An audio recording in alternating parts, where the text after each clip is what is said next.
안녕하십니까. SNU 뉴스 제알람 코너의 사회자 임태형입니다.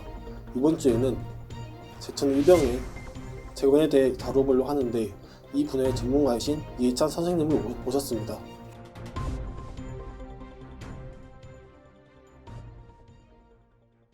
안녕하세요. 네, 안녕하세요.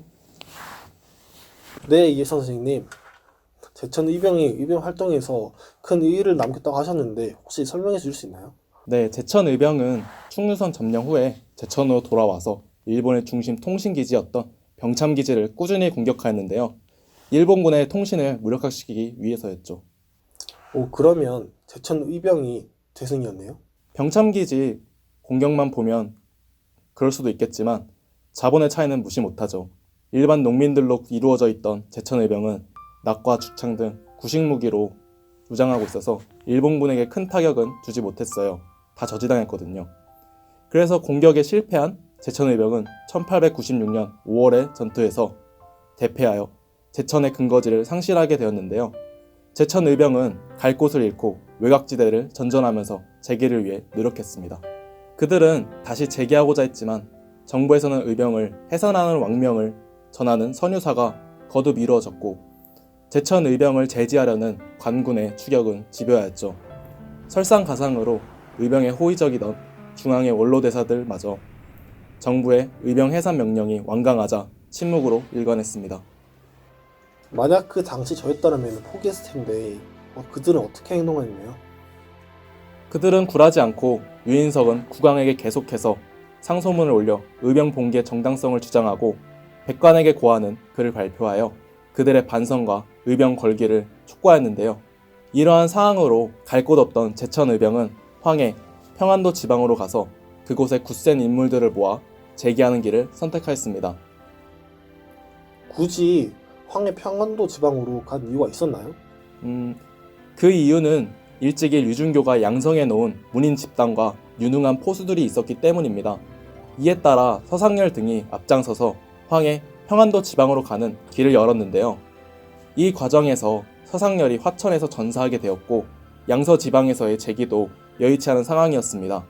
결국 유인석은 관군과의 거듭된 전투를 치르면서 압록강을 건너 서간도 땅으로 들어서게 됩니다. 그곳에서의 의병을 길러보고자 함이었죠.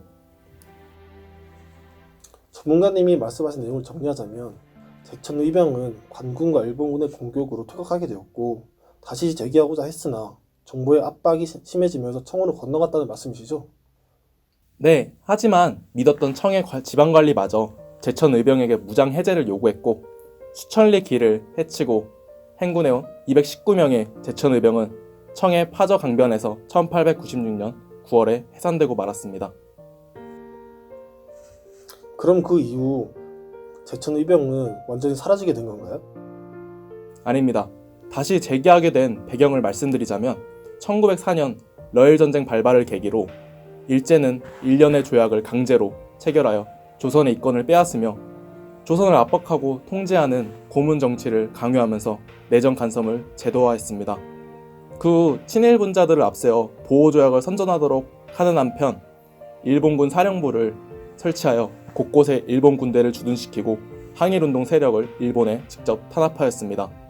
1905년 결국 일본은 한국의 외교권을 박탈하는 을사조약을 강요하고 1907년 헤이그 밀사 사건을 빌미로 고정을 강제로 퇴위시키고 남아있던 군대마저 해산시켰습니다. 우리가 익히 알고 있는 홍길동전에 등장한 활빈당이 이때 활동을 하였는데요. 활빈당의 활동이나 의병의 재봉기는 일제 탄압 속 환경에서 이루어지게 되었습니다. 이때 제천에 의병이 다시 등장하게 되는데요.